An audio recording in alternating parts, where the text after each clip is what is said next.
चलिए ठीक है, सो आवाज आ रही है मतलब आपको, बहुत बढ़िया। ठीक है, सो मैंने एक बार रिपीट कर देता हूँ क्योंकि शायद आवाज की वजह से आप लोग को चीजें क्लियर नहीं हो पाई। तो आज जो हम लोग चैप्टर डिस्कस कर रहे हैं वो एनसीईआरटी का थर्ड चैप्टर है, करंट इलेक्ट्रिसिटी। ठीक है, सो करंट इलेक्ट्रिसिटी की अगर मैं बात करता हूं तो ये जो चैप्टर है इसमें हमारा चार्जेस जो होते हैं वो मोशन में होते हैं, और चार्जेस मोशन में मतलब इलेक्ट्रोडायनेमिक्स। और पिछले जो हमने चैप्टर पढ़े थे, चैप्टर नंबर 1 और चैप्टर नंबर 2, वो था आपका इलेक्ट्रोस्टैटिक्स, यानी वहां पर जो चार्जेस थे आपके वो रेस्ट में थे। तो फिलहाल ये जो हमारा चैप्टर है इसमें चार्जेस मोशन में होते हैं। ठीक है ना। अब इसमें अगर मैं करंट की बात कर दूं कि करंट होता क्या है, तो करंट हम लोग कह सकते थे rate of flow of electric charge with respect to time, यानी समय के साथ या समय के रिस्पेक्ट में चार्ज कितना तेजी से फ्लो करता है, इससे हमें करंट का पता चलता है। ठीक है, सो चार्ज जितना तेजी से फ्लो करेगा इट मींस वहां पे करंट उतना ही ज्यादा है। ठीक है, सीधा सा फंडा है। तो आपको फिलहाल करंट समझ में आ गया होगा, ये हालांकि आप लोगों ने क्लास 10th में भी सब पढ़ रखा है, बेसिक है बिल्कुल। अब उसके बाद मैं बात कर रहा था कि करंट हमारा दो तरीके का हो सकता है, एसी और डीसी। तो अगर मैं एसी की बात करता हूं, ऑल्टरनेटिंग करंट की, सो ऑल्टरनेटिंग करंट का मतलब है कि वो करंट जिसमें करंट की वैल्यू कंटिन्यूअसली चेंज हो रही हो और डायरेक्शन पीरियोडिकली रिवर्स हो रहा हो। तो अगर करंट का मैग्नीट्यूड कंटिन्यूअसली चेंज हो रहा है और डायरेक्शन पीरियोडिकली रिवर्स हो रही है, इसका मतलब वहां पे ऑल्टरनेटिंग करंट है। तो जैसा कि आप इस ग्राफ में देख पा रहे हैं, ये ग्राफ बेसिकली मैंने करंट और टाइम को लेकर बनाया है, और इसमें आप देख रहे हैं कि जो ग्राफ मैंने इस तरीके से ड्रॉ किया है, तो इसमें करंट की अगर आप वैल्यू देखो तो हर पॉइंट ऑफ टाइम पे अलग अलग है, यानी करंट की वैल्यू चेंज हो रही है। और डायरेक्शन की मैं बात करूं तो आप देख सकते हैं फिक्स्ड इंटरवल ऑफ टाइम के बाद डायरेक्शन बदल जा रही है, यानी कि डायरेक्शन आपका चेंज हो रही है। तो ये तो हो गया ऑल्टरनेटिंग करंट। सेम ऐसे अगर मैं डीसी की बात कर दूं यानी कि डायरेक्ट करंट, तो इसमें क्या होता है, करंट की वैल्यू हमेशा कांस्टेंट रहती है, यानी कि करंट की जो भी वैल्यू है हमेशा वही वैल्यू रहने वाली है। तो अगर मैं इस ग्राफ की बात करता हूं तो इसमें मैं करंट और टाइम के बीच आपका ग्राफ प्लॉट कर रहा हूं, और ये जो वाई एक्सिस है ये आपके करंट को रिप्रेजेंट कर रहा है। तो मैं मान लेता हूं कि सपोज दैट मेरा सर्किट में जो करंट फ्लो कर रहा है वो आई नॉट है। तो अगर ये करंट फ्लो कर रहा है तो हमेशा यही करंट फ्लो करेगा। तो इस तरह के करंट को मैं डीसी कहता हूं। सो फिलहाल आपको एसी और डीसी के बीच का अंतर समझ में आ रहा होगा, एसी हम किसे कह रहे हैं, डीसी किसे कह रहे हैं। अब मेरा जो बेसिक सा क्वेश्चन है आपसे वो ये है कि आप मुझे ये जो डीसी है इसकी फ्रीक्वेंसी बताओ कि होती क्या है। सो डीसी करंट की क्या फ्रीक्वेंसी, एक बार फटाफट मुझे आप कमेंट में बताइए, उसके बाद मैं आगे का बात शुरू करता हूं।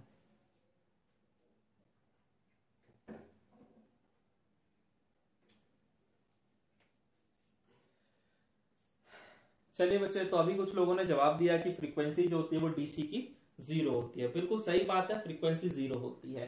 फ्रीक्वेंसी को समझने से पहले हमें टाइम पीरियड समझना चाहिए कि भाई टाइम पीरियड क्या होता है। तो टाइम पीरियड का बेसिक आपको पता है कि वो समय जिसके बाद रिपीटेशन शुरू हो जाता है उसी को हम लोग टाइम पीरियड कह देते थे। तो वो समय जिसके बाद रिपीटेशन शुरू हो जाता है उसे हम टाइम पीरियड कहते हैं। तो पहले मैं इसे एसी से आपको समझाता हूं। तो देखो, यहां जो अल्टरनेटिंग करंट है इसकी वैल्यू यहां से लेकर और यहां तक कंटिन्यूअसली चेंज हो रही है, और उसके बाद अगर आप देखो तो यही चीज फिर से रिपीट होने लग गई। इसका मतलब यहां से लेके और यहां तक का ये जो समय है इस पूरे समय को मैं टाइम पीरियड कह दूंगा। तो ये आपका टाइम पीरियड हो गया। अब ऐसे ही अगर मैं आपसे यहां पूछ लूं कि बताओ टाइम पीरियड क्या होगा, तो यहां पे आपका टाइम पीरियड क्या होगा, तो भाई वही समय जिसके बाद रिपीटेशन शुरू हो जाए। तो क्या आपको लगता है कि इसमें कभी रिपीटेशन होगा? तो मेरे ख्याल से कभी भी रिपीटेशन नहीं होगा, क्योंकि आप देखो यही चीज कंटिन्यूअसली चल रही है, कभी रिपीटेशन नहीं आने वाला यहाँ पे। तो रिपीटेशन नहीं आ रहा है, इसका मतलब टाइम पीरियड हो गया आपका इनफाइनाइट। ठीक है, सो यहाँ पे आपका टाइम पीरियड हो गया इनफाइनाइट, और फ्रीक्वेंसी और टाइम पीरियड का जो रिलेशन था वो यही था ना, F is equal to 1/t। So अगर मैं टाइम पीरियड को यहाँ इनफाइनाइट रख दूं तो 1/∞ क्या हो जाएगा, 0। सो आपका फ्रीक्वेंसी आ जाएगा 0। सो आपको समझ में आ रहा होगा कि आपका फ्रीक्वेंसी क्या हो गया, 0 हो गया। तो इस तरह से डीसी का फ्रीक्वेंसी 0 होता है। और एसी की अगर फ्रीक्वेंसी की बात कर दूं तो कुछ कंट्रीज ऐसी है जहां पे एसी का फ्रीक्वेंसी 50 हर्ट्ज होता है, और कुछ कंट्रीज में 60 हर्ट्ज भी होता है। ठीक है, तो फिलहाल अगर मैं इंडिया की बात करूं तो इंडिया में हमारा जो फ्रीक्वेंसी है वो 50 हर्ट्ज का हैगा। ठीक है, सो यहाँ पर जो आपका फ्रीक्वेंसी आता है वो हमेशा 50 हर्ट्ज का होता है। चलिए, सो फिलहाल ये मैंने आपका एसी और डीसी बात कर ली। अब ऐसे ही करंट को मैं दो और कैटेगरी में बांट सकता हूं, और वो है average value of alternating current and direct value of alternating current, यानी कि sorry, average value of alternating current and instantaneous value of alternating current. तो एक बार हम लोग ये चीज देख लेते हैं, क्योंकि हमारा जो मेन जो आज चैप्टर है वो है ऑल्टरनेटिंग करंट को लेके। ठीक है, चलिए ठीक है, तो हम लोग पहले एवरेज वैल्यू और इंस्टेंटेनियस वैल्यू को देखते हैं, उसके बाद फिर हम आगे की बात शुरू करते हैं।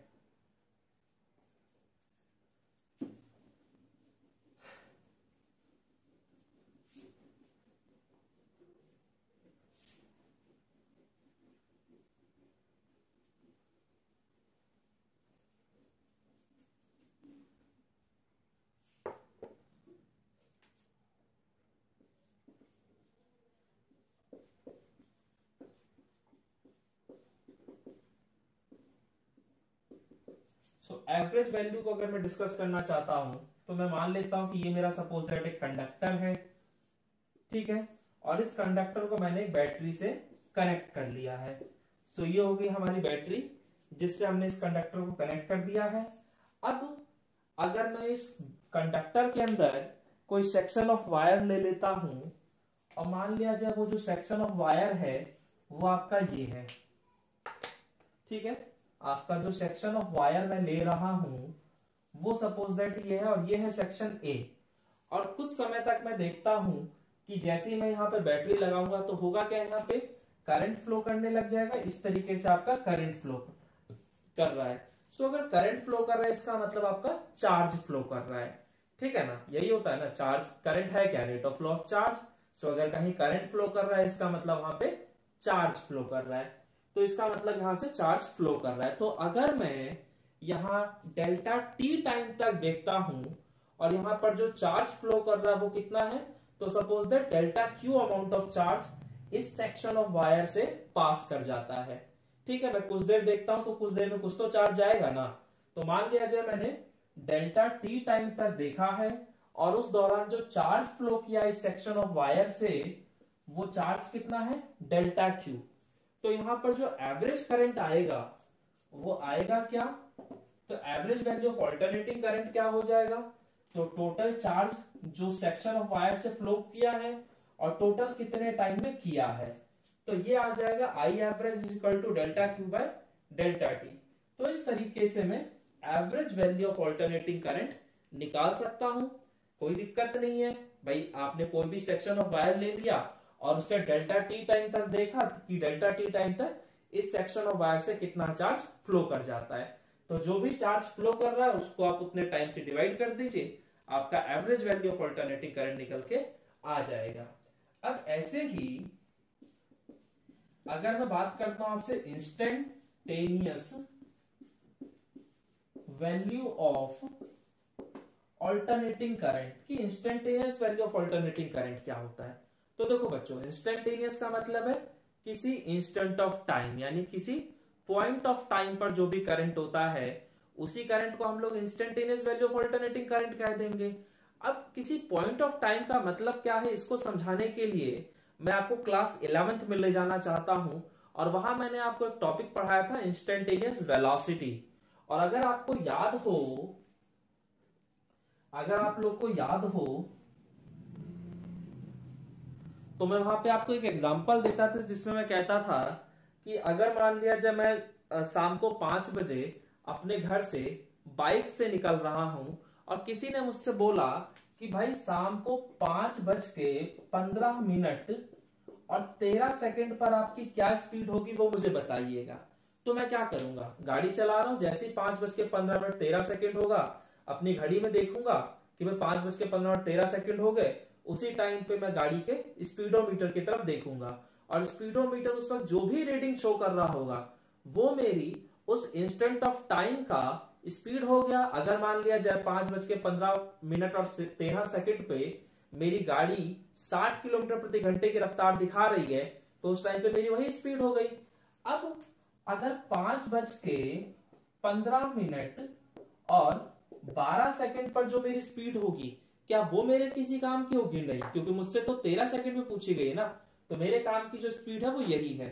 क्या 5:15 और 14 सेकंड पर जो स्पीड होगी वो मेरे किसी काम की है? नहीं, मेरे काम की जो स्पीड है वो तो 5:15 वाली स्पीड है। इसका मतलब आप ये सोच के देखो कि 13 सेकंड से मैं थोड़ा सा इधर जाता हूं तो भी किसी काम की स्पीड नहीं है, 13 सेकंड से थोड़ा सा इधर आता हूं तो भी जो स्पीड है वो मेरी किसी काम की नहीं है। यानी कि यहाँ जो टाइम इंटरवल है वो बहुत छोटा है, कि 13 सेकंड से इधर वाली स्पीड भी किसी काम की नहीं और इधर वाली स्पीड भी किसी काम की नहीं। यानी कि यहाँ जो टाइम इंटरवल होता है वो बहुत छोटा होता है, इतना छोटा कि लगभग 0 के बराबर। बात समझ में आ रही है? तो यहां पर जो मेरा टाइम इंटरवल है बहुत छोटा है, तो इसीलिए जब भी मैं इंस्टेंटेनियस करंट निकालता हूं तो मैं हमेशा टाइम इंटरवल पे लिमिट लगा देता हूं, और मैं क्या लिख देता हूं कि मेरा टाइम इंटरवल जो वो लगभग 0 को अप्रोच कर रहा है। बाकी क्या था? Delta q by delta T, और इसी को नेक्स्ट स्टेप में मैं क्या लिख दूंगा? सो ये बन जाएगा आपका d q by d t. तो ये आ गया हमारा करंट। तो आपको समझ में आ रहा है कि अगर कभी कोई इंस्टेंटेनियस करंट आपसे पूछता है तो आप सिंपली ये वाला फॉर्मूला बता सकते हैं, I equal to d q by d t. और कोई आपसे एवरेज वैल्यू ऑफ करंट पूछ रहा है तो आप ये वाला फॉर्मूला बता सकते हैं, delta q by delta t. तो जैसी सिचुएशन होगी उसके अकॉर्डिंग आप अपना काम कर लेंगे। सो इतना कंसेप्ट आप लोग को समझ में आ रहा होगा। मुझे नहीं लगता कि यहां तक कोई भी ऐसी बात है जो आपको ना समझ में आ रही हो। ठीक है, चलिए। सो अब इस पे बेस्ड हम कुछ क्वेश्चंस देख लेते हैं और उसके बाद आगे का काम शुरू करते हैं। या फिर एक काम करता हूं, पहले करंट को लेकर जो और बातें उसको देख लेते हैं, फिर आगे का काम शुरू करते हैं।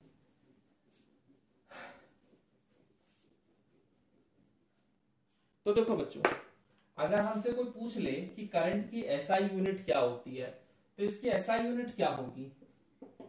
तो करंट का जो बेसिक फॉर्मूला उस पर फोकस करो। करंट का फॉर्मूला क्या था? तो I equal to q by t. अगर किसी वायर से कांस्टेंट करंट फ्लो कर रहा हो, यानी स्टेडी फ्लो करंट फ्लो कर रहा हो, तो चार्ज को टाइम से डिवाइड कर देते हैं, करंट आ जाता है। और चार्ज की एसआई यूनिट क्या होती है? कूलाम। और टाइम की एसआई यूनिट सेकंड।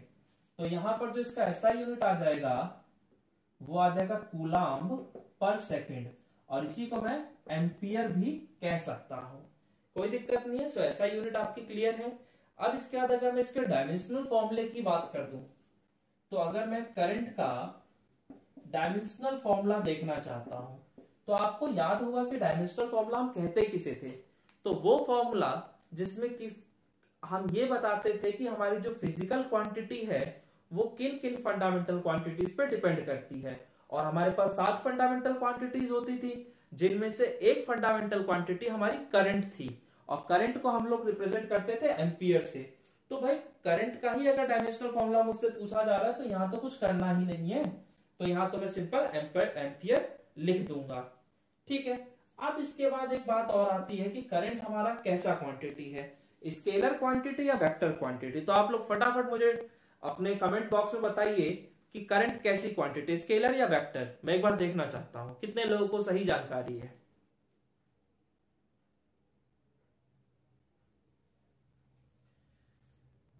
तो बच्चों, हमारा जो चैप्टर है वो डीसी करंट को लेकर, वो गलती से एसी निकल गया मुंह से, डीसी करंट को लेकर चैप्टर है। ठीक है, बाकी नोट्स आप मत बनाइए, अभी फिलहाल नोट्स बनाने की जरूरत नहीं है। आपको पीडीएफ आपको वीडियो के डिस्क्रिप्शन में मिल जाएगा, कोई इश्यू नहीं है उसको लेकर भी। फिलहाल अभी जो बस मैं पूछ रहा हूँ उस पर आप फोकस कीजिए। सो आपसे मैंने पूछा है कि करंट कैसी क्वांटिटी, स्केलर या वेक्टर? तो चलिए मैं बता देता हूं कि करंट हमारा जो होता है वो एक स्केलर क्वांटिटी है।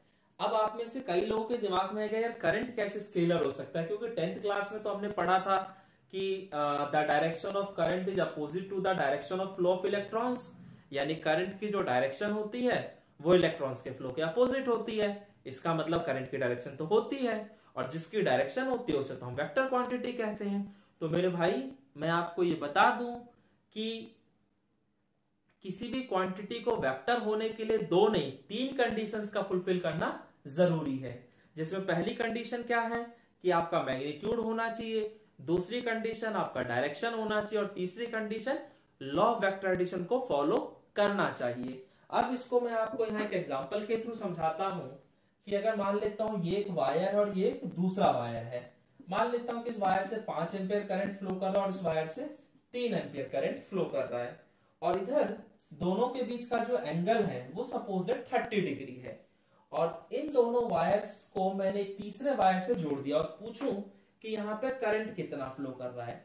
तो अगर मैं यहाँ पे कोई एक इंस्ट्रूमेंट लगा लेता हूँ और उससे मैं देखता हूँ यहाँ पे करंट की वैल्यू, तो मुझे पता चला कि इस वायर में जो करंट फ्लो कर रहा है वो 8 एम्पियर है। तो समझ में आ रहा है? अच्छा, ये तो एक केस था जिसमें एंगल 30 डिग्री था। अब मैंने क्या किया, एंगल को चेंज कर दिया। मान लेते हैं यहाँ से 5 एम्पियर आ रहा है, यहाँ से 3 एम्पियर आ रहा है, और ये जो एंगल है सपोज दैट 120 डिग्री का है। और फिर मैंने देखा कि ये जो वायर है इसमें कितना करंट फ्लो कर रहा होगा, तो फिर मैंने वही एमीटर लगाया और उसे चेक किया, तो पता चला इस बार भी 8 एम्पियर करंट ही फ्लो कर रहा है। तो मुझे ये बात समझ में आ गई कि यहाँ पर जो रिजल्टेंट करंट है उसकी वैल्यू तो एंगल पर डिपेंड ही नहीं कर रही, क्योंकि अगर एंगल पर डिपेंडेंसी होती तो आपका एंगल चेंज हो जाने पे रिजल्टिंग करंट की वैल्यू चेंज हो जानी चाहिए थी ना, क्योंकि रिजल्टेंट वेक्टर का जो हमारा फॉर्मूला हुआ करता था वो फॉर्मूला यही था, square root of a square plus b square plus 2ab cos theta. तो इसमें हम लोग देख रहे थे कि हमारा एंगल अगर चेंज हो जाता था तो हमारा रिजल्टेंट वेक्टर भी चेंज हो जाता था, जबकि यहाँ पे एंगल चेंज हो जाने पे हमारा जो रिजल्टिंग करंट है वो चेंज नहीं हो रहा है। तो इसका मतलब है कि करंट जो है वो सिर्फ और सिर्फ मैग्नीट्यूड पे डिपेंड कर रहा है, डायरेक्शन पे डिपेंड नहीं कर रहा है। इसका मतलब current is a scalar quantity. So बात समझ में आ गई, करंट कैसी क्वांटिटी है कि स्केलर क्वांटिटी है। अच्छा, इसमें एक बात और समझ लीजिएगा कि करंट जो है अगर आपको ऑप्शन में सिर्फ स्केलर क्वांटिटी दिख रही है तो वहां तो आप लोग स्केलर क्वांटिटी को अपना ऑप्शन मार के आ जाएंगे, कॉम्पिटिटिव एग्जाम्स की बात कर रहा हूं। बट अगर किसी कॉम्पिटिटिव एग्जाम में आपको पहला ऑप्शन दे देता है स्केलर क्वांटिटी और दूसरा ऑप्शन दे देता है टेंसर क्वांटिटी, तो वहां पर जो आप लोग ऑप्शन टिक करेंगे वो आपका ऑप्शन क्या होना चाहिए, तो वो होगा आपका टेंसर क्वांटिटी। सो आप ये समझ लीजिएगा कि अगर ऑप्शन में सिर्फ और सिर्फ स्केलर दिख रहा है तो आप स्केलर क्वांटिटी टिक करेंगे, बट अगर ऑप्शन में आपका स्केलर और टेंसर दोनों दिख रहा है तो वहां पे आप टेंसर पे टिक करके आएंगे। बात समझ में आती है? टेंसर क्वांटिटी क्या होता है, तो ये अभी हमारे सिलेबस में नहीं है, ना ही हमें ये पढ़ना है। ये आपको जब आप आगे इंजीनियरिंग या मेडिकल की मतलब चले जाएंगे तो वहां पे आपको जरूर देखने को मिल सकता है, बट उससे पहले नहीं। सो फिलहाल हम इसको डिस्कस नहीं कर रहे हैं, हम सिर्फ आपको एक आइडिया दे रहे हैं कि भाई अगर आपके ऑप्शंस में सारे हैं तो वहां पर आप टेंसर पे टिक करेंगे और सिर्फ अगर स्केलर क्वांटिटी दिख रहा है तो वो टिक करेंगे। चलिए अब इसके बाद देखते हैं question.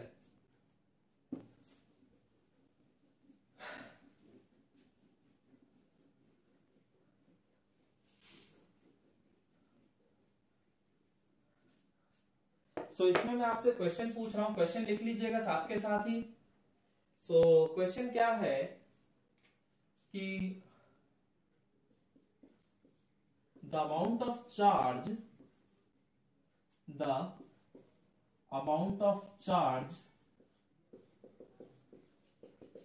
flowing through a wire is given by Q is equal to 5t square plus का 3t प्लस का 2। ठीक है, और आपसे बोला गया है कि फाइंड, और इसमें पहला पार्ट पूछ रहा है कि find the value of current at t is equal to 2 second, यानी कि 2 सेकेंड पे आपको बताना है कि करंट की वैल्यू होगी क्या। और जिसका सेकेंड पार्ट है उसमें हम बोल रहे हैं कि फाइंड द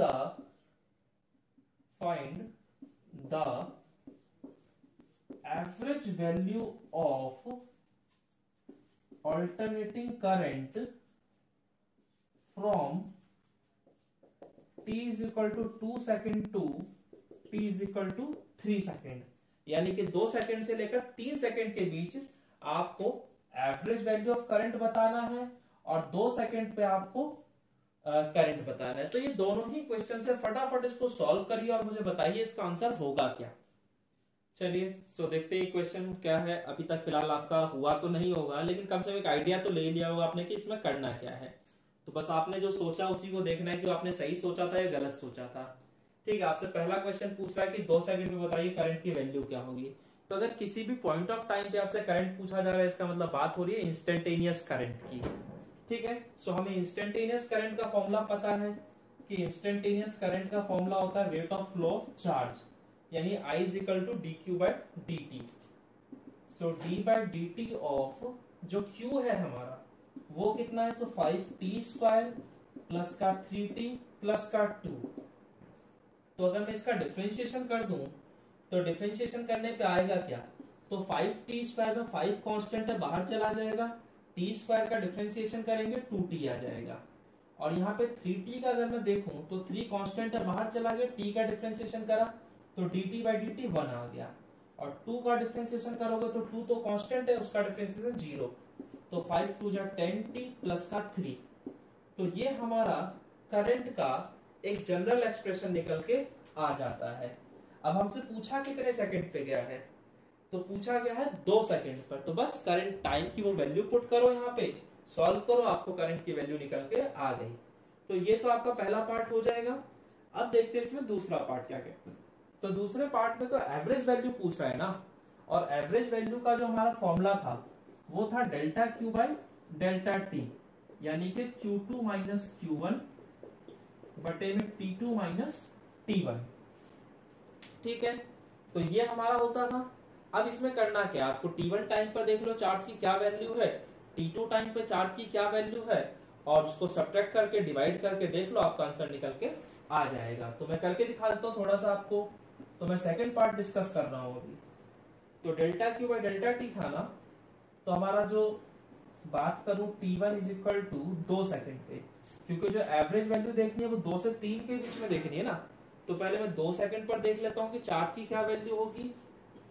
तो 2 सेकंड पर जो चार्ज होगा उसे मैं Q1 कह दे रहा हूँ।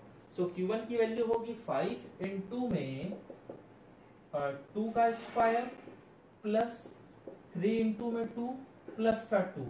तो ये कितना निकल के आ जाएगा, 2 2 जा 4 4 5 जा 20 20 प्लस 6 26 और 2 28। तो ये आ गया हमारा 28 कूलम।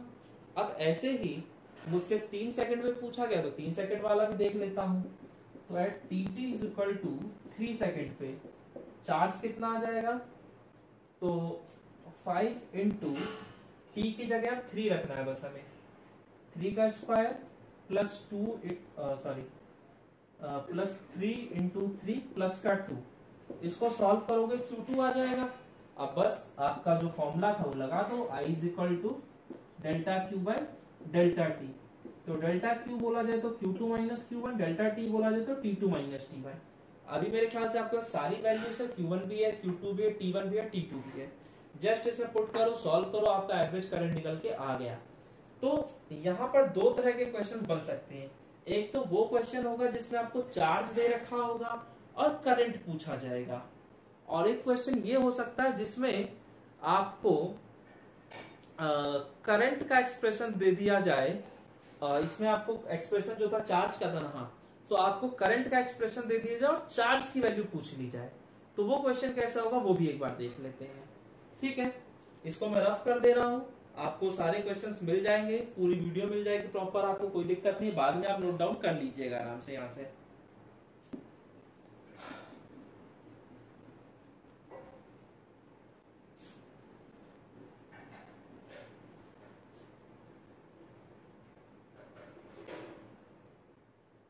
तो अब जैसे आपको कोई क्वेश्चन दे दे और आपसे बोलता है क्वेश्चन में कि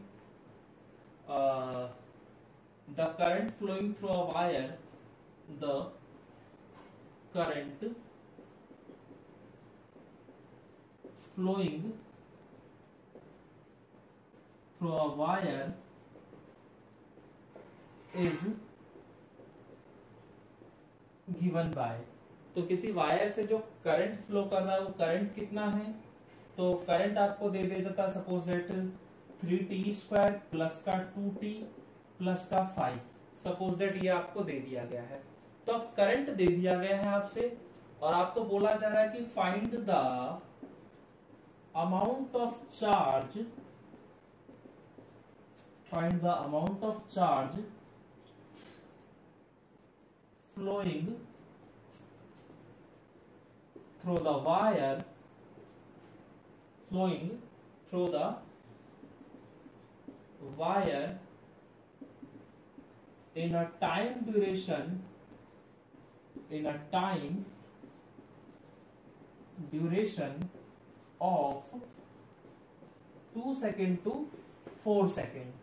तो ये आपको क्वेश्चन दे देता है कि भाई अमाउंट ऑफ चार्ज बताओ 2 सेकंड से लेकर 4 सेकंड के बीच कितना फ्लो किया वायर के थ्रू।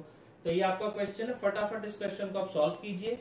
सॉल्व तो खैर क्या ही करेंगे आप, मतलब एक बार जस्ट प्रोसेस को सोचिए कि प्रोसेस क्या होगा आपका, उसके बाद फिर मैं इसको सॉल्व कराता हूं आप लोगों को। फटाफट आपको 2 मिनट का समय सोच के बताइए। चलिए, सो आप लोगों ने कुछ ना कुछ सोच लिया होगा। अच्छा, पिछला जो क्वेश्चन है उसका आंसर आप लोग बहुत से लोग दे रहे हैं कि जो पहला पार्ट है उसका आंसर 23 और दूसरा पार्ट जो है उसका आंसर 28 है। देखो बच्चों, मैंने सॉल्व नहीं किया क्वेश्चन और ना ही मैंने कुछ कैलकुलेशन किया, वो आप अपने हिसाब से देख लेना। लेकिन ये कंफर्म है कि जब सारे बच्चों का सेम ही आंसर आ रहा है, इसका मतलब आपका ठीक है, कोई दिक्कत नहीं है। ठीक है, चलिए अब इस क्वेश्चन को एक बार देख लेते हैं। यहाँ पे आपसे क्या बोल रहा है कि वायर के थ्रू जो करंट फ्लो कर रहा है वो है इतना, और अमाउंट ऑफ चार्ज पूछा जा रहा है कि अमाउंट ऑफ चार्ज कितना होगा। तो अब इस बार करंट दे दिया और चार्ज पूछा गया, तो इस बार कैसे करेंगे। तो आपको पता है कि जो हमारा करंट का फॉर्मूला होता है वो dq/dt होता है। तो ये तो फॉर्मूला तब काम आता है ना चार्ज हमारा दे रखा होता और करंट पूछा जाता। इस बार थोड़ा केस उल्टा है, तो मैं क्या करूंगा, डिफरेंशिएशन का उल्टा कर दूंगा। डिफरेंशिएशन का उल्टा होता है इंटीग्रेशन, तो इंटीग्रेशन कर देते हैं। मुझे चार्ज निकालना है तो dt को इधर भेज दो। सो dq = I dt। अब मैं क्या कर सकता हूं, दोनों तरफ इंटीग्रेशन। तो अगर मैं दोनों तरफ इंटीग्रेशन कर दूं तो यहाँ पे q = integration of I dt आ जाएगा, और यहाँ dt लिखा है तो लिमिट्स लगा दो टाइम का t1 से लेकर t2 तक का। ठीक है, तो ये मेरा फॉर्मूला तैयार हो जाएगा। आपको समझ में आता है ना कि अगर आप दोनों तरफ इंटीग्रेशन कर रहे हो तो dq का इंटीग्रेशन क्या हो जाएगा, q, और इधर I dt का इंटीग्रेशन, और लिमिट्स कहां से कहां तक लगेगी तो t1 से t2, क्योंकि यहाँ पे dt लिखा है ना, तो लिमिट्स तो आपका टाइम का लगने वाला है। तो ये हो गया आपका। आप बस अब क्या करना है, आपको करंट का जनरल एक्सप्रेशन दे ही रखा है और इंटीग्रेशन आपको आता है।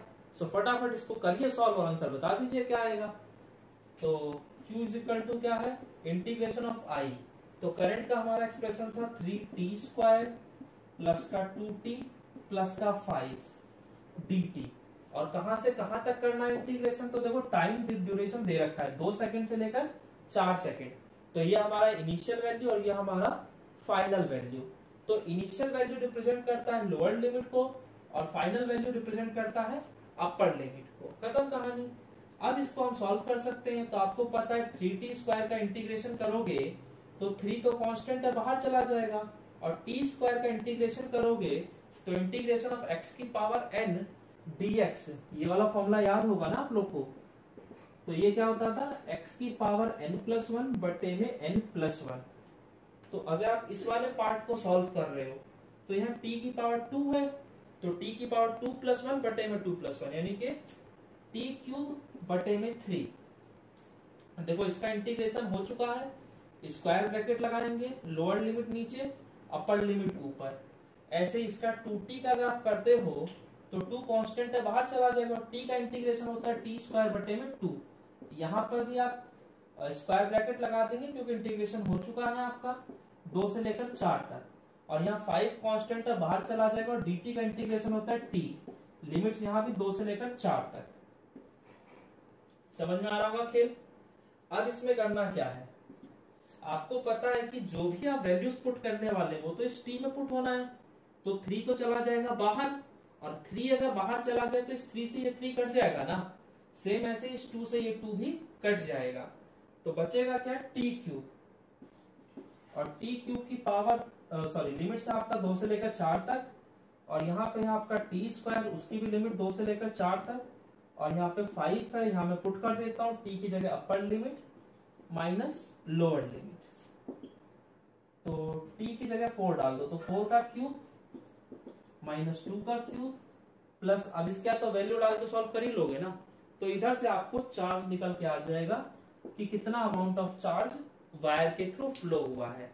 अब इसी क्वेश्चन में थोड़ा सा वो और एडप्ट कर सकता है और पूछ सकता है आपसे कि बताइए ये जो 2 सेकंड का टाइम इंटरवल था, इसमें किसी भी पर्टिकुलर सेक्शन ऑफ वायर से कितना इलेक्ट्रॉन फ्लो हुआ है, ठीक है, यानी कितना इलेक्ट्रॉन पास कर गया।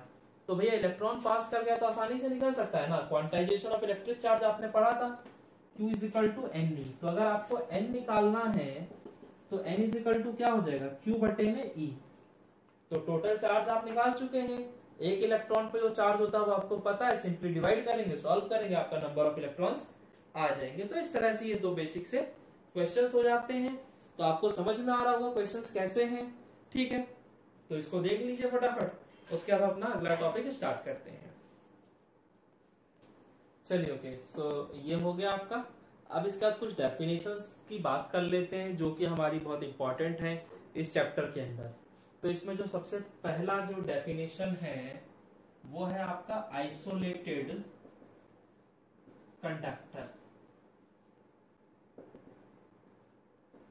तो आइसोलेटेड कंडक्टर का मतलब है वो कंडक्टर जो बैटरी से कनेक्टेड नहीं है, उस कंडक्टर को हम लोग आइसोलेटेड कंडक्टर कह देते हैं, ठीक है। यानी जैसे एक तार का टुकड़ा है, वो आपका एक आइसोलेटेड कंडक्टर का एग्जांपल हो जाएगा। अब मुझे बताओ कि अगर एक सिंपल एक तार का टुकड़ा है तो क्या उसमें करंट फ्लो करेगा? तो नहीं भाई, करंट नहीं फ्लो करेगा। करंट फ्लो करता तो जैसे ही हम छूते उसे हमें करंट लग जाता है ना। तो यानी कि एक आइसोलेटेड कंडक्टर में करंट फ्लो नहीं करता। अब मुझे बताओ अगर करंट नहीं फ्लो करता तो इसका क्या मतलब है, मान के चलूं कि उसके अंदर जो फ्री इलेक्ट्रॉन्स है उनका कोई मूवमेंट नहीं है।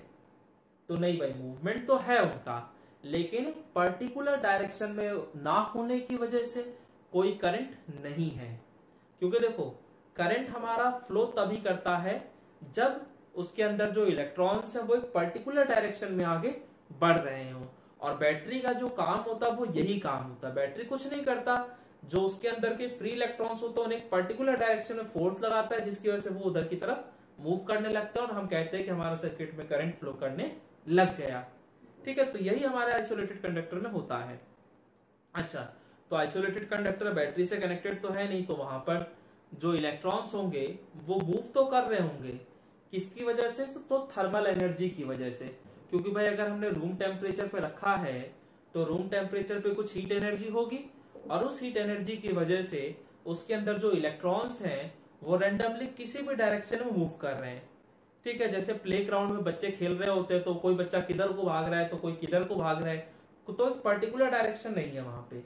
तो इस वजह से यहाँ पर जो इलेक्ट्रॉन्स होते हैं उनका जो मोशन होता है वो रैंडम मोशन होता है। इस वजह से वहां जो करंट है वो हमेशा 0 रहता है, ठीक है। तो एवरेज थर्मल वेलोसिटी यहाँ पर 0 आती है। और मैं आपको बता दूं कि जो यहाँ पर जो स्पीड है वो कितनी ज्यादा है इलेक्ट्रॉन्स की। तो इलेक्ट्रॉन्स की जो स्पीड होती है, जो थर्मल स्पीड होती है, वो 10⁴ से लेकर 10⁵ मीटर पर सेकेंड की है।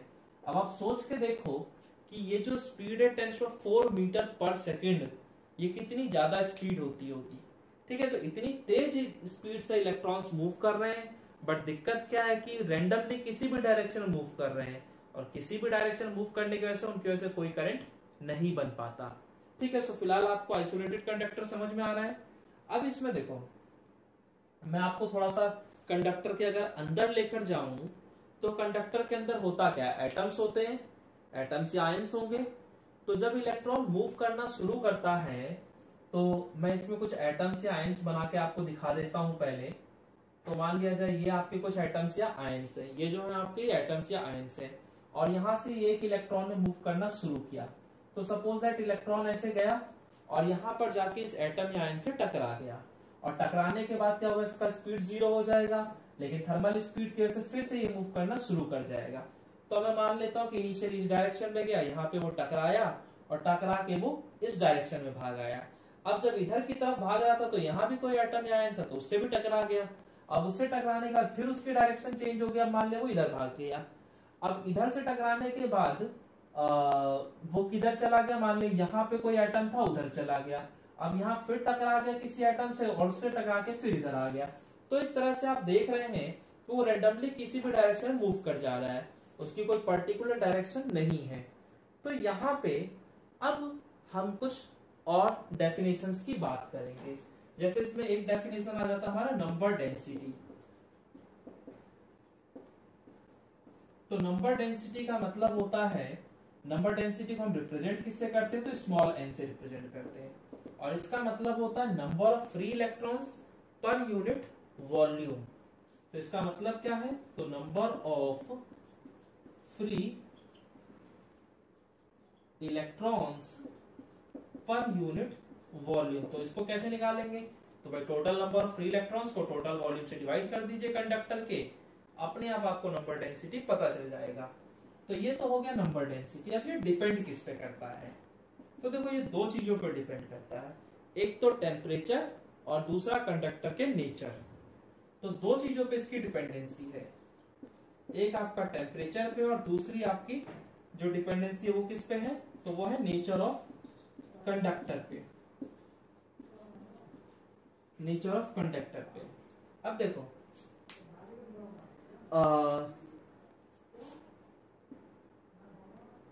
तो पहला पॉइंट में बात कर लेता हूँ नेचर ऑफ कंडक्टर। तो सीधा सा फंडा है, आपको पता है कुछ कंडक्टर ऐसे होते हैं जिसमें बहुत सारे फ्री इलेक्ट्रॉन्स होते हैं, कुछ में नहीं होते और कुछ में बिल्कुल भी नहीं होते। तो जिनमें बिल्कुल भी फ्री इलेक्ट्रॉन्स नहीं होते उन्हें हम इंसुलेटर कह देते हैं, जिसमें जितने ज्यादा नंबर ऑफ फ्री इलेक्ट्रॉन्स होंगे वो उतना ही अच्छा कंडक्टर होगा, यही होता है। तो नेचर अलग अलग है, कॉपर की कंडक्टिविटी कुछ और है, आयरन की कुछ और किसी दूसरे मटेरियल की कुछ और है। तो यहाँ से आपको ये वाला पॉइंट तो समझ में आ गया होगा कि जो नंबर डेंसिटी है वो कंडक्टर के नेचर पे डिपेंड कर रहा है। सेकंड पॉइंट मैं कह रहा हूँ टेम्परेचर। तो देखो कंडक्टर के केस में जो नंबर डेंसिटी है वो टेम्परेचर इंडिपेंडेंट है, यानी कि टेम्परेचर आप कितना ही बढ़ा लो, जो नंबर डेंसिटी है उस पर कोई फर्क नहीं पड़ेगा। ठीक है, नंबर डेंसिटी पे कोई फर्क नहीं पड़ेगा। ये बात आपको समझना है तो मैं आपको सेमीकंडक्टर में लेके चलता हूं। तो देखो सेमीकंडक्टर अभी आपने नहीं पढ़ा है, सेमीकंडक्टर आप पढ़ेंगे मॉडर्न फिजिक्स में, यानी कि जो सेकंड बुक है उसमें पढ़ेंगे। तो वहां पे मैं एक बहुत छोटी सी बात बता देता हूं आपको कि सेमीकंडक्टर में जो बॉन्डिंग होती है वो होती है कोवेलेंट बॉन्डिंग, और जैसे जैसे हम टेम्परेचर बढ़ाते जाते हैं तो टेम्परेचर बढ़ने की वजह से वहां बॉन्ड ब्रेकेज हो जाता है, यानी कि नए नए इलेक्ट्रॉन होल पेयर जनरेट करते हैं। और इन इलेक्ट्रॉन होल पेयर के जनरेट होने का मतलब क्या है कि करंट कैरियर्स बढ़ गए, यानी चार्ज कैरियर्स बढ़ गए। तो कहीं ना कहीं आपने देखा ना, जैसे जैसे मैंने टेम्परेचर बढ़ाया बॉन्ड ब्रेकेज हुआ और उसकी वजह से नए नए इलेक्ट्रॉन होल पेयर जनरेट हो गए, यानी कि जो फ्री चार्ज कैरियर्स थे उनकी जनसंख्या बढ़ती चली गई, यानी कि नंबर डेंसिटी बढ़ गई।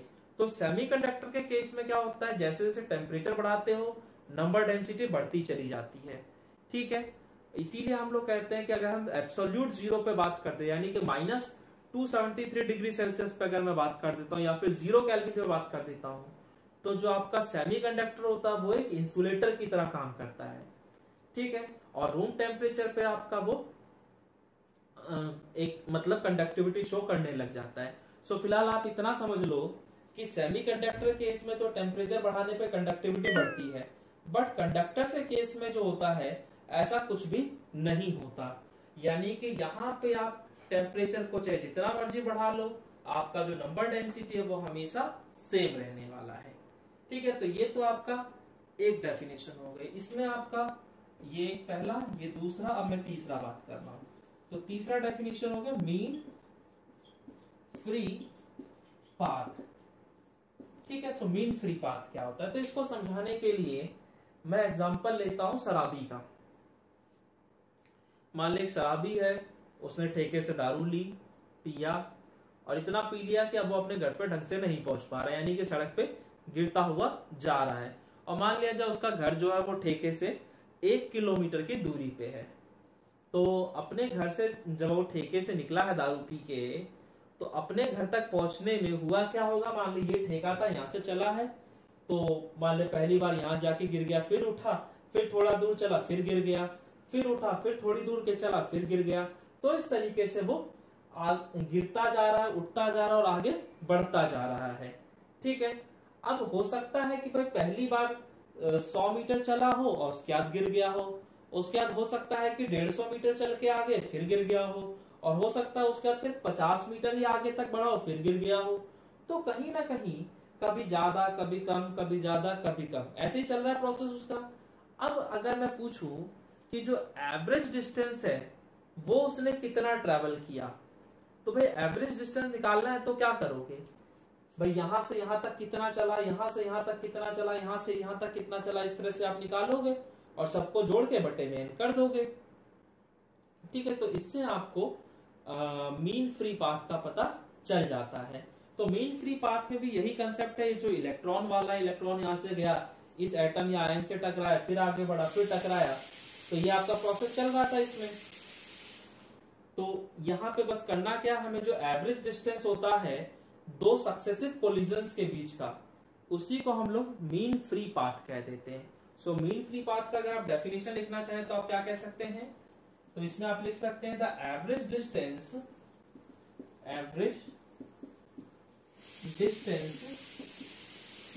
Between two successive collisions. तो दो सक्सेसिव कोलिजन्स के बीच का जो एवरेज डिस्टेंस है उसी को हम लोग मीन फ्री पाथ कह देते हैं। अब इसके बाद यहाँ पे दूसरा डेफिनेशन आता है हमारा रिलैक्सेशन टाइम।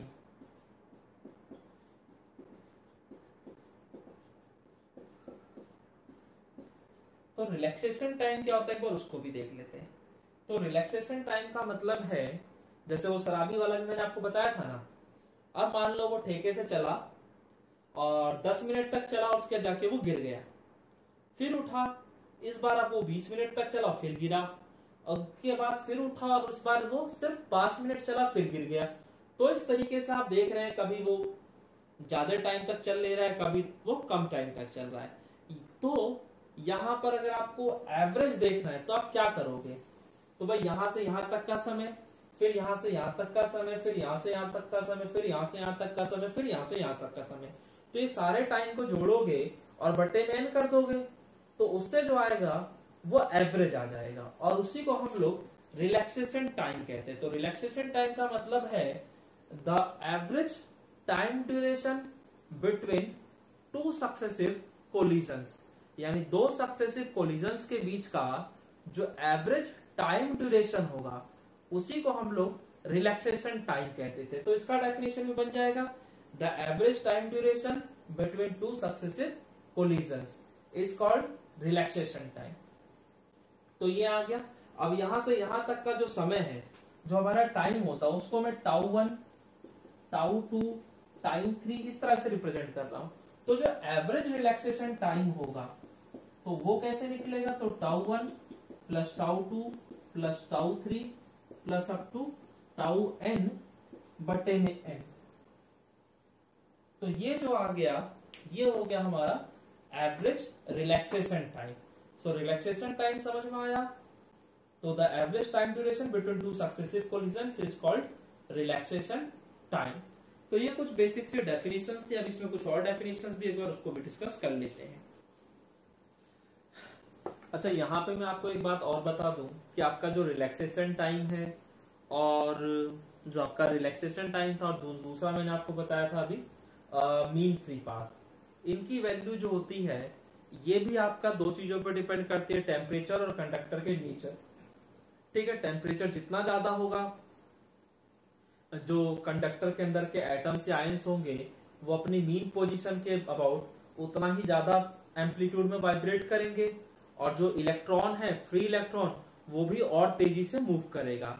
तो सोचो वो जो एटम्स या आयंस अगर वो बहुत तेजी से मूव कर रहे हैं और इधर से जो इलेक्ट्रॉन आ रहा है वो भी अगर बहुत तेजी से आ रहा है तो वहां टकराने की संभावना जो है वो वैसी बढ़ जाएगी। यानी कि अभी जो कोलिजन होगा वो जल्दी जल्दी होगा और कोलिजन अगर जल्दी जल्दी होगा तो जो एवरेज टाइम ड्यूरेशन है वो घट जाएगा। तो बात समझ में आती है। तो यहां से मैं कह सकता हूं कि मेरा जो रिलैक्सेशन टाइम होता है वो भी आपका डिपेंड करता है किस पे, तो रिलैक्सेशन टाइम डिपेंड करता है आपका टेम्परेचर पे और दूसरा जो डिपेंडेंसी है वो कंडक्टर के नेचर पे है। तो दोनों पे ही डिपेंडेंसी रहती है। ठीक है, तो इस चीज का ध्यान रखिएगा। सेम ऐसे ही मीन फ्री पाथ का भी कहानी वही है। ठीक है, तो उसमें भी डिपेंडेंसी वैसे ही आएगी। अच्छा, इसके बाद हमारा इसमें हम एक और टॉपिक कह सकते हैं ड्रिफ्ट वेलोसिटी, कि भाई ड्रिफ्ट वेलोसिटी क्या होता है। ड्रिफ्ट वेलोसिटी, तो देखो ड्रिफ्ट वेलोसिटी को हम लोग रिप्रेजेंट करते हैं वीडी से, ड्रिफ्ट वेलोसिटी को रिप्रेजेंट करते हैं वीडी से।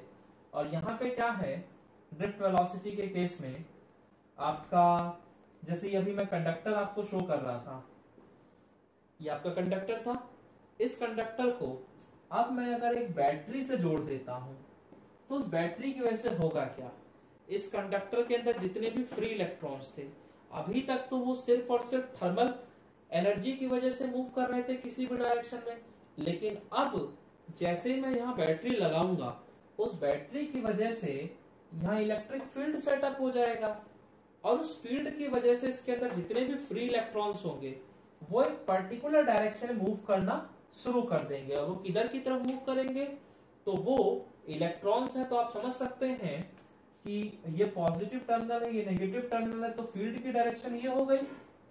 तो अगर फील्ड की डायरेक्शन ये हो गई तो इलेक्ट्रॉन्स पे जो फोर्स लगेगा वो इधर की तरफ लगेगा, यानी कि जो सारे के सारे इलेक्ट्रॉन्स होंगे वो नेगेटिव एंड से पॉजिटिव एंड की तरफ मूव कर रहे होंगे। लेकिन ऐसा नहीं है कि सीधे सीधे मूव कर गए, यहाँ पर जो मूवमेंट होगा, आपको पता है कि जब इलेक्ट्रॉन पे फोर्स लगने लगा और वो इधर की तरफ मूव करने शुरू किए तो वहां पे थर्मल वेलोसिटी तो है ही है, साथ साथ अब ये जो इलेक्ट्रिक फील्ड है इसका इफेक्ट भी है, तो इस वजह से उनका जो रिजल्टेंट होगा उसकी वजह से वो मूव करेंगे। और मूव करते वक्त भी क्या होगा, इनका कोलिजन होगा। अब यहां से गया तो मान लें यहाँ पे किसी एटम से टकरा गया, तो जैसे ही टकराया उसका वेलोसिटी हो गया 0, लेकिन उस पर इलेक्ट्रिक फोर्स तो लग रहा है ना, तो उस फोर्स की वजह से वो इधर की तरफ अट्रैक्ट हो रहा है, तो फिर उठेगा और इस तरह से आगे बढ़ेगा और यहाँ पे फिर किसी एटम या आयन से वो टकरा जाएगा। टकराने के बाद फिर वेलोसिटी 0, लेकिन फोर्स तो एक्सपीरियंस कर रहा है फील्ड की वजह से, तो फिर ये मूव करेगा। तो इस तरीके से इनका मूवमेंट होता चला जाएगा और यहां से जो इलेक्ट्रॉन चला था वो यहां तक पहुंच जाएगा। ठीक है, तो जैसे ये एक इलेक्ट्रॉन है ऐसी बाकी इलेक्ट्रॉन्स भी होंगे, तो सभी इलेक्ट्रॉन्स की जो कहानी होगी वो सेम होगी। तो यहां पर जो इनका जो एवरेज होगा उसी को मैंने क्या कह देना है, ड्रिफ्ट वेलोसिटी। तो ड्रिफ्ट वेलोसिटी को अगर मैं देखूं तो मान लीजिए यहाँ पर जो एक इलेक्ट्रॉन था उसकी वेलोसिटी v1, मतलब किसी टाइम पे अगर मैं देख रहा हूं, किसी पॉइंट ऑफ टाइम पे मैंने देखा, तो उस समय इसके अंदर जितने इलेक्ट्रॉन्स होंगे सबकी अपनी पर्टिकुलर वेलोसिटी होगी कुछ ना कुछ। कोई इलेक्ट्रॉन v1 वेलोसिटी से मूव कर रहा होगा तो कोई दूसरा इलेक्ट्रॉन v2 वेलोसिटी से मूव कर रहा होगा। तो सभी की वेलोसिटीज का अगर मैं एवरेज ले लूं तो जो मुझे मिलेगा वो होगा आपका ड्रिफ्ट वेलोसिटी, यानी vd जो होगा वो होगा v1 plus v2 plus v3 up to vn बटे में n। तो ये हो गया हमारा drift velocity. So drift velocity को अगर डिफाइन करना हो तो वो हम कैसे कर सकते हैं, तो हम कह सकते हैं the velocity acquired by free electrons of the conductor under the influence of external electric field. ठीक है, तो वो जो बैटरी लगाने की वजह से यहाँ फील्ड सेटअप हुआ है, उस फील्ड के इफेक्ट की वजह से यहाँ पर जो फ्री इलेक्ट्रॉन्स थे इस कंडक्टर के अंदर वो जो भी वेलोसिटी एक्वायर करेंगे उसी वेलोसिटी को हम लोग ड्रिफ्ट वेलोसिटी कह सकते हैं। सो ड्रिफ्ट वेलोसिटी आपको समझ में आता है। अब यहाँ पर एक और टर्म आ जाता है जिसे हम लोग कह देते हैं मोबिलिटी, और मोबिलिटी को रिप्रेजेंट किया जाता है म्यू से। तो जो बनाना हो बना दो। तो मोबिलिटी का मतलब क्या, moving ability of free electrons of the conductor, यानी कंडक्टर के अंदर जो फ्री इलेक्ट्रॉन्स है जैसे उन पर बैटरी लगाई तो उसके अंदर के जो इलेक्ट्रॉन्स है वो एक पर्टिकुलर डायरेक्शन मूव करने शुरू कर गए, लेकिन हर कंडक्टर के अंदर जो इलेक्ट्रॉन्स होंगे उनकी जो मूविंग एबिलिटी होगी वो अलग अलग होगी। किसी में इलेक्ट्रॉन आसानी से मूव कर जा रहे होंगे, किसी में कम आसानी से मूव कर रहे होंगे, यानी कहीं पर वेलोसिटी ज्यादा एक्वायर हो जा रही होगी और कहीं पर कम वेलोसिटी एक्वायर होगी। तो इसीलिए मोबिलिटी का मतलब तो आप समझ रहे हैं, moving ability of free electrons of the conductor, यानी कंडक्टर के अंदर जितने भी फ्री इलेक्ट्रॉन्स थे उनकी मूविंग एबिलिटी जो है उसी को हम मोबिलिटी कह रहे हैं। और इसको लिख कैसे सकते हैं, तो इसको डिफाइन करने का तरीका है, वेलोसिटी एक्वायर्ड बाय द, ऐसे लिख लो कि drift velocity acquired by free electrons of the conductor on applying unit electric field। तो अगर मैं जो भी ड्रिफ्ट वेलोसिटी है अगर उसे मैं इलेक्ट्रिक फील्ड से डिवाइड कर देता हूं तो मुझे मोबिलिटी का पता चल जाएगा कि वहां पे मोबिलिटी है क्या। ठीक है, तो न्यू इज इक्वल टू आ जाता है वीडी बटे में ई, तो ये हमारा मोबिलिटी आ गया। तो भाई आप सेम इलेक्ट्रिक फील्ड अप्लाई कीजिए और देखिए जहां वेलोसिटी ज्यादा होगी ड्रिफ्ट वेलोसिटी वहां पे आपका मोबिलिटी भी ज्यादा हो जाएगा। सो मोबिलिटी क्या हो गया, the drift velocity acquired by free electrons of the conductor on applying unit electric field. तो पूरे ड्रिफ्ट वेलोसिटी को पूरे इलेक्ट्रिक फील्ड से डिवाइड कर दीजिए, जो आपका आएगा वो मोबिलिटी हो जाएगा। ठीक है, बाकी एसआई यूनिट तो आप निकाल ही लोगे सबकी, जैसे इसकी एसआई यूनिट निकालनी है तो आप निकाल सकते हो भाई, ड्रिफ्ट वेलोसिटी है तो वेलोसिटी ना, तो इसकी एसआई यूनिट क्या होगी, मीटर पर सेकेंड। नीचे क्या लिखा है इलेक्ट्रिक फील्ड, तो इलेक्ट्रिक फील्ड की एसआई यूनिट हो जाती है न्यूटन पर कूलम, और न्यूटन को हम लोग लिख सकते हैं किलोग्राम, न्यूटन को हम लोग क्या लिख सकते हैं किलोग्राम मीटर पर सेकंड स्क्वायर। ठीक है, और उसको फिर सॉल्व करके आप अपने आप इसकी एसआई यूनिट बना सकते हैं। तो ये हो गया हमारा मोबिलिटी। तो बच्चों देखो आज की जो क्लास थी उसमें हम लोगों ने बेसिक डेफिनेशन सारी सीख ली है।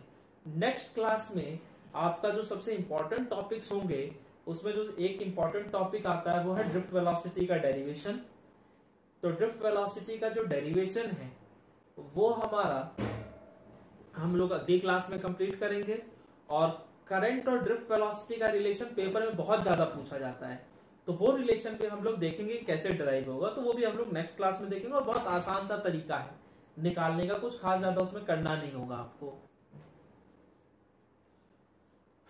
चलो ठीक है, बाकी फिर हम लोग आज तो सैटरडे है, फिर हम लोग मंडे को क्लास रखते हैं, मंडे को हम लोग क्लास करेंगे आगे।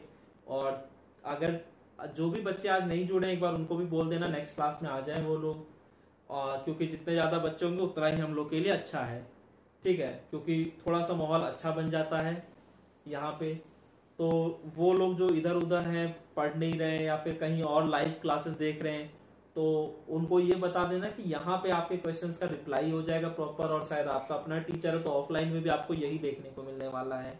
ठीक है, ऑनलाइन आप कहीं भी पढ़ लो, उसका कोई खास फायदा होने वाला नहीं है। सो बेटर है कि सभी लोगों को बोल दो कि जो भी स्टूडेंट्स है जितने भी है सब कनेक्ट हो जाए कम से कम, और जिससे कि हम लोग प्रॉपर वे में क्लासेस को आगे बढ़ा सकें। चलिए फिर बाकी हम लोग नेक्स्ट क्लास में करते हैं, यानी कि हम लोग मंडे को फिर इसी टाइम पे मिलेंगे 7:30 से 8:30।